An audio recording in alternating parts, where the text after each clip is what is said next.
안녕하세요. 포도나무 비즈니스그룹 법무사 이병헌입니다. 오늘은 유언대용 신탁에 대한 이론적인 이야기가 아니라 제가 실제로 상담하고 유언대용 신탁 등기까지 진행했던 사례 하나를 말씀드리려고 합니다. 이 사례를 들어보시면 이런 경우에도 유언대용 신탁을 활용할 수 있구나 하는 생각이 드실 겁니다. 의뢰인은 시골에서 90세가 넘으신 어머니를 모시고 살고 있는 분이었습니다. 어머니 명의로 논과 밭 등 여러 부동산이 있었는데 공시지가를 합하면 대략 5억 원 정도였습니다. 연세가 90세가 넘으셨으니까 자녀 입장에서는 자연스럽게 재산 정리를 고민하게 됩니다. 처음 생각했던 방법은 증여였습니다. 어머니가 건강하실 때 아들에게 농지 등을 미리 넘겨놓자는 것이었죠. 그런데 증여로 소유권 이전을 하려고 검토해보니까 생각보다 부담해야 할 세금이 상당했습니다. 증여세 문제도 있었고 부동산을 증여로 취득하면서 발생하는 취득세 부담도 있었습니다. 그래서 의뢰인이 고민하게 됩니다. 법무사님, 그러면 굳이 지금 증여하지 말고 어머니가 돌아가신 다음에 상속받으면 어떻습니까? 얼핏 생각하면 그 방법이 간단해 보입니다. 그런데 가족관계를 하나하나 확인해 보니까 또 다른 문제가 하나 있었습니다. 어머니에게는 딸이 한 분 있었습니다. 의뢰인 입장에서는 여동생이죠. 그런데 이 여동생이 몇 년 전에 어머니보다 먼저 세상을 떠났습니다. 여기까지 들으면 많은 분들이 이렇게 생각합니다. 딸이 먼저 사망했으니까 나중에 어머니가 돌아가시면 아들이 상속받으면 되는 거 아닌가?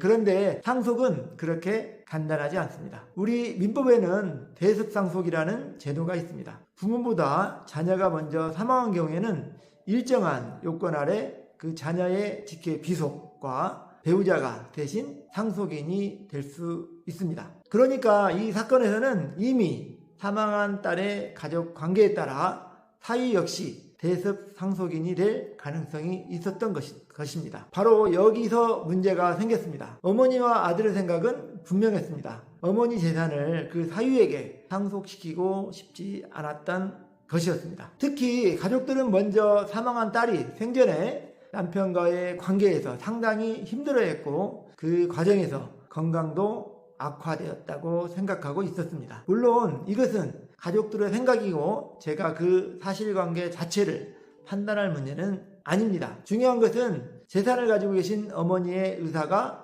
무엇이냐는 것입니다. 어머니는 본인의 논과 밭을 앞으로 어떻게 처리하고 싶은지 분명한 생각을 가지고 계셨습니다. 그렇다면 방법을 찾아야 합니다. 첫 번째 방법은 증여입니다. 가장 확실할 수 있지만 이 사건에서는 당장 부담해야 할 세금이 컸습니다. 두 번째는 그냥 상속이 될 때까지 기다리는 것입니다. 하지만 그렇게 하면 앞서 말씀드린 대습상속 문제가 생길 수 있습니다. 그렇다고 가족들이 원하는 대로 법적 상속인을 마음대로 제외시킬 수도 없습니다. 그래서 여러 방법을 검토한 끝에 선택한 것이 바로 유언대용 신탁이었습니다. 유언대용 신탁은 쉽게 말씀드리면 내 재산을 내가 살아있을 때 미리 설계해 두는 것이라고 생각하시면 됩니다. 어머니가 살아계시는 동안에도 어머니를 중심으로 재산을 관리하고 어머니가 돌아가신 이후에는 신탁계약에서 미리 정해놓은 내용에 따라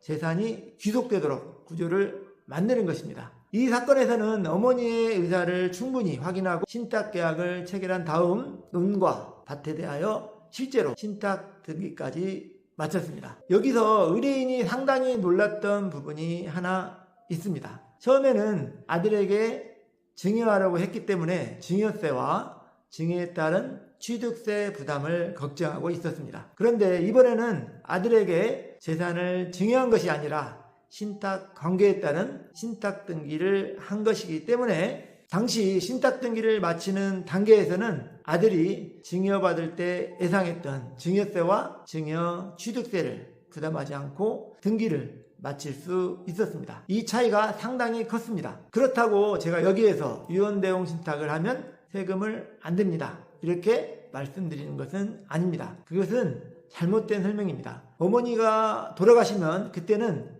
신탁계약의 내용과 재산의 귀속 관계에 따라 상속세나 취득세 등의 문제가 다시 검토되어야 합니다. 유언대용 신탁은 세금을 없애는 제도가 아닙니다. 제가 이 사례에서 말씀드리고 싶은 핵심은 다른 데 있습니다. 지금 당장 증여해야 할 필요는 없으면서도 아무런 준비 없이 법적 상속만 기다려야 하는 것도 아니라는 것입니다. 그 사이에 선택할 수 있는 또 하나의 방법이 있다는 것입니다. 특히 이 사례처럼 부모님 연세가 많고 농지나 부동산이 있으며 자녀 중 한 분이 부모보다 먼저 사망해서 대습상속 문제가 생길 수 있거나 재혼이나 사별 등으로 가족관계가 복잡한 경우에는 단순히 증여할까요? 상속할까요? 두 가지만 놓고 판단해서는 안 됩니다. 누가 상속인이 되는지, 부모님이 실제로 원하는 재산 승계 방법은 무엇인지, 지금 증여했을 때와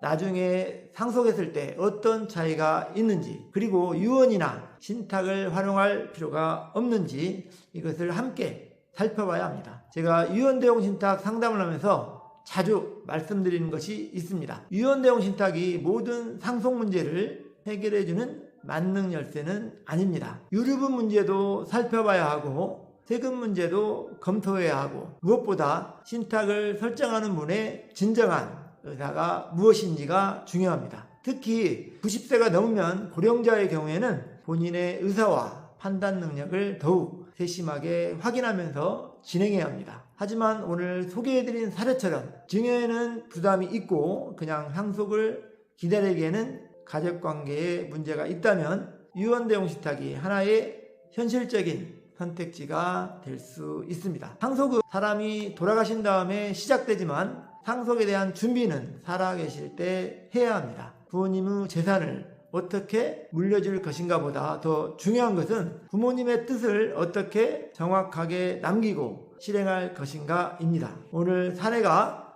상속과 증여를 고민하고 계시는 분들에게 도움이 되었으면 좋겠습니다. 지금까지 포도나무 비즈니스그룹 법무사 이병헌이었습니다. 감사합니다.